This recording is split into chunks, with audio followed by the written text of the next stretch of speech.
तो कडा भयंकर होता, सरळ सोट, अक्राळ विक्राळ, जिथे फक्त वारा ये जा करायचा. ज्या कड्यावरून उतरायचा विचारही शूर मावळे करत नसत, तो कडा एका माऊलीने, एका आईने उतरला होता.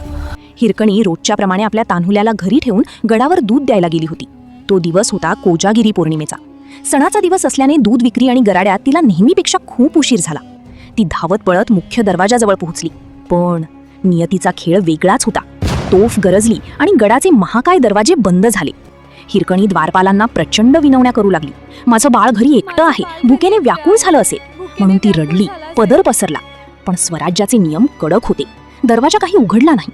हिरकणी आई होती. गडाच्या आत दरवाजा बंद आणि गडाबाहेर तिच्या काळजाचा तुकडा एकटाच. तिच्या मनात विचारांचे वादळ घोंगावू लागले. बऱ्याच प्रयत्नानंतर आणि शोधानंतर अखेर तिला एक मार्ग सापडला. पश्चिम कडा. तो कडा अतिशय खडतर, खोल आणि काटेरी झुडपांनी भरलेला होता. साक्षात मृत्यू तिथे टपून बसला होता.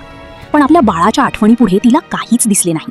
काळोख, काटेकुटे, शरीरावर होणाऱ्या जखमा, सगळं सहन करत निसरड्या कड्यावरून स्वतःचा जीव मुठीत धरून ती माऊली यमाच्या दारातून खाली उतरली.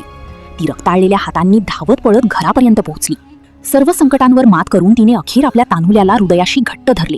बाळाच्या स्पर्शाने तिच्या डोळ्यातून आनंदाश्रू वाहू लागले. जेव्हा ही अकल्पनीय बातमी छत्रपती शिवाजी महाराजांना समजली, तेव्हा तीही थक्क झाले.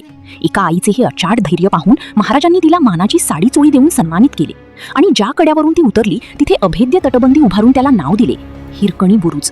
आजही तो बुरुज वारा पावसात कणखरतेने उभा राहून त्या आईच्या धैर्याची साक्ष देत आहे. प्रसंग पडता प्रत्येक आई आपल्या लेकरासाठी हिरकणी बनते, नाही का? मराठी मातीच्या अशाच तेजस्वी आणि अंगावर शहारे आणणाऱ्या शौर्यगाथा जाणून घेण्यासाठी नक्की सबस्क्राईब करा.